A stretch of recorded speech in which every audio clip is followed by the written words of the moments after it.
Okay, so tell us a little bit about the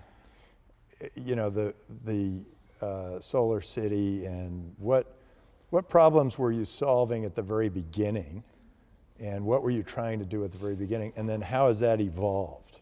Sure. So when we were looking at the solar industry, well, the idea, as mentioned, the idea came up on a trip to Burning Man. I was tired of doing enterprise software. Elon mentioned, hey, what do you want to do next? I said, I want to start a company that you can feel good about and, of course, make money. Elon said, oh, look at the solar sector. But that was it.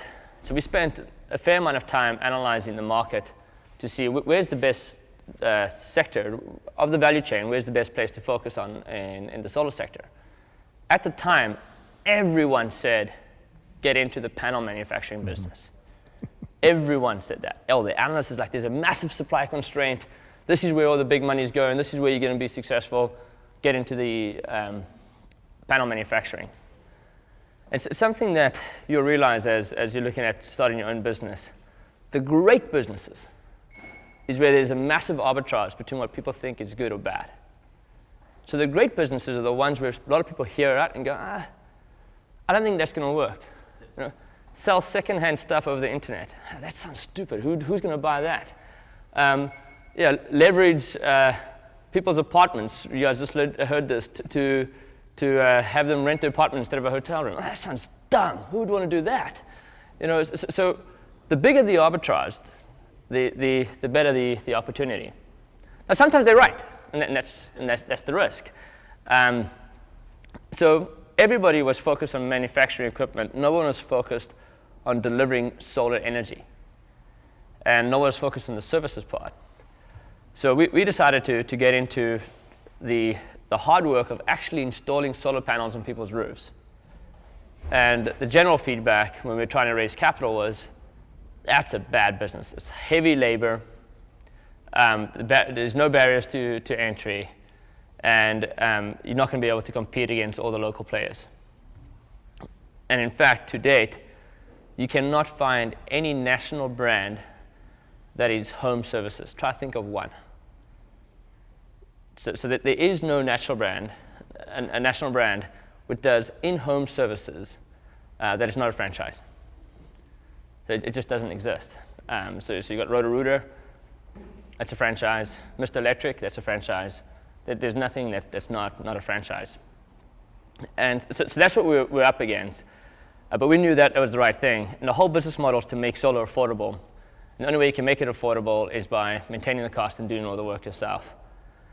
So we did that. The first program that we launched was a community program where if you go into the community, you get 100 homes to go solar. You can offer them oil discount. Very straightforward, basic thing. That simple idea made us the #1 in the country in the first year of operation. Then we started doing more and more. And then the breakthrough was raising the capital to finance these systems so that the investment for the homeowner is zero. Homeowner goes solar, they just pay less for the electricity than they currently pay from the utility.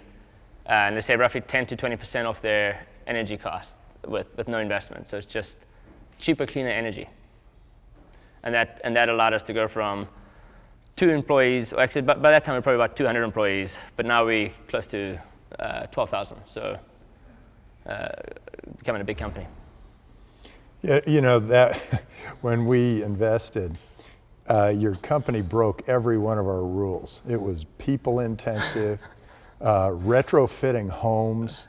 It was going against the curve of where Moore's law was improving solar panels at a very fast clip, and the idea of just installing them seemed sort of plebeian. So you broke all our rules, and we still funded you, and I'm really glad. Yeah, we have one rule that overwhelms all the other rules. We break them. So that's okay. So tell me what the problems are now. What are your issues now? When you're, now you've got, how many employees did you say? Close to 12,000. So you got like 12,000 employees. That's a problem right there. I mean, you got to figure out what to do with them. And are they consultants or are they employees? No, W-2 employees. And they actually, I view that as an asset. It's the number one reason for the company's success. We have 12,000 people that work extremely hard. What separates us from our competitors is we just have better people. And so now I'm excited. Better in what way? They're better trained? We've spent a lot of effort tighter hiring funnel? We spend a lot of effort in training. We also spend a lot of effort in culture. So we have an amazing culture. I know I'm biased in saying that. It's like saying, but I really do think we have an amazing culture. What do you do for your culture? How do you improve your culture? So, because aren't these guys just all off driving cars and installing things on roofs? Do they all come back together? So we located in 75 different locations. So it's highly distributed. We do once a year where we bring out the top 2,000 employees of the company, and then we have a big party. That's all we do is throw a party. And fun. We do continual video communication. We focus on highlighting the employees. For those who do great things, we make them the heroes of the company.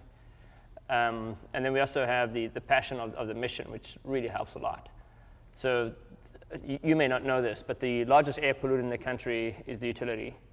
The largest water polluter in the country is the utility. The largest water consumer in the country is the utility. So the average household in America uses more water in the creation of the electricity for their house than water consumption itself. So all your dishwashing, all your showering, all your laundry, and that includes homes with pools, uses less water than the amount of water needed to create the electricity for your house. Who of you live in California? Yeah, at least on the West Coast. We are facing the worst drought in recorded history. It's not just a bad drought, it's like the worst. And the largest water consumer, next to agriculture, is the utility sector. But it's a hidden secret. Nobody talks about it. Well, you are now. So yeah, exactly. that's where it starts. I try to talk about it as much as possible. But some cities are rationing water consumption. The best thing you can do is actually install a solar system that has a net effect twice as good as not using water at all. And that's not a sales pitch, it's a fact. And you're a utility now. You want to explain how that works, and then explain how you don't use any water, right? We don't use it. So solar generation just uses light from the sun. So you have this big fusion reactor in the sky, generates energy. The solar panels capture that energy and it powers your house. So it's extremely clean. No water, no air pollution, and no maintenance. So it's really easy. Couple of questions. Have the panels become more dense by a significant amount?